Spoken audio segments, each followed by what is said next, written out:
Madam ഇരിക്കണം. Hi, ഇതാണ് Susan. Hi Lissy. Susan എന്താ ഇവിടെ? ഓ ഞാനോ ബ്യൂട്ടി പാർലറിൽ ബിരിയാണി കഴിക്കാൻ വന്നതാ.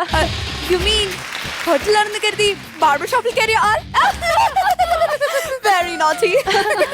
Oh Lissy, your saree is so beautiful. Oh, is it? You know, ഇതിന്റെ ഹസ്ബൻഡ് റഷ്യയിൽ നിന്ന് വാങ്ങിച്ചിട്ട് വന്നതാണ്. ഓ ഇതെന്താ നൂലൊക്കെ പൊന്തിട്ടുണ്ടല്ലോ. ഇത് റഷ്യൻ ഫാഷനാ, നൂൽ പൊങ്ങിയതൊന്നുമല്ല. ഓ റഷ്യയിലൊക്കെ മതവന്മാര് സാരിയാണല്ലോ ഇടുന്നത്. ഓ വാവ്, സൂസന്റെ ബ്ലൗസ് കാണാൻ നല്ല ഭംഗിയുണ്ട്. ഇതെവിടുന്നാ? ഈ കല്ലില്ലേ, ഈ കല്ലിന്റെ കഥ പറയണമെങ്കിൽ അത് വലിയൊരു കഥയാണ്. ആണോ? എന്നാ പറയണ്ട, എനിക്ക് പോയിട്ട് വേറെ പണിയുണ്ട്. നിന്നെ പോലെ പണിയാതിരിക്കല്ലോ.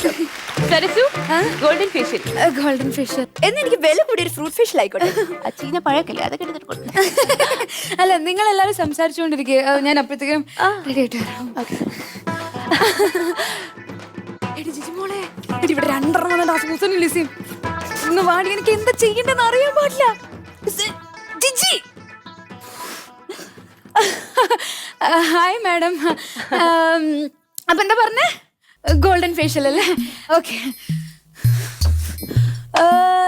സൂസൻ മാഡം, മറ്റേ കല്ലൂർ സ്റ്റേഡിയത്തിന്റെ അവിടെ വെച്ച് ഞാൻ സൂസൻ മാഡത്തിന് ഏതൊരു പയ്യനായിട്ട് ഞാൻ കണ്ടിരുന്നു കൂടെ പോകുന്നത്. ആരത്? അതെന്റെ ഹസ്ബൻഡ്.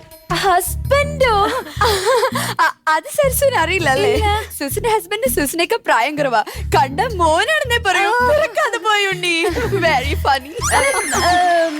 മാഡത്തിന്റെ കല്യാണം കഴിഞ്ഞതാണോ? അയ്യോ, എത്ര കല്യാണം കഴിഞ്ഞു ചോദിക്കുക. എത്ര കല്യാണം, എത്ര കെട്ടി? ലിസി, എത്ര കല്യാണം കഴിഞ്ഞു? 2, 3, അതോ 4?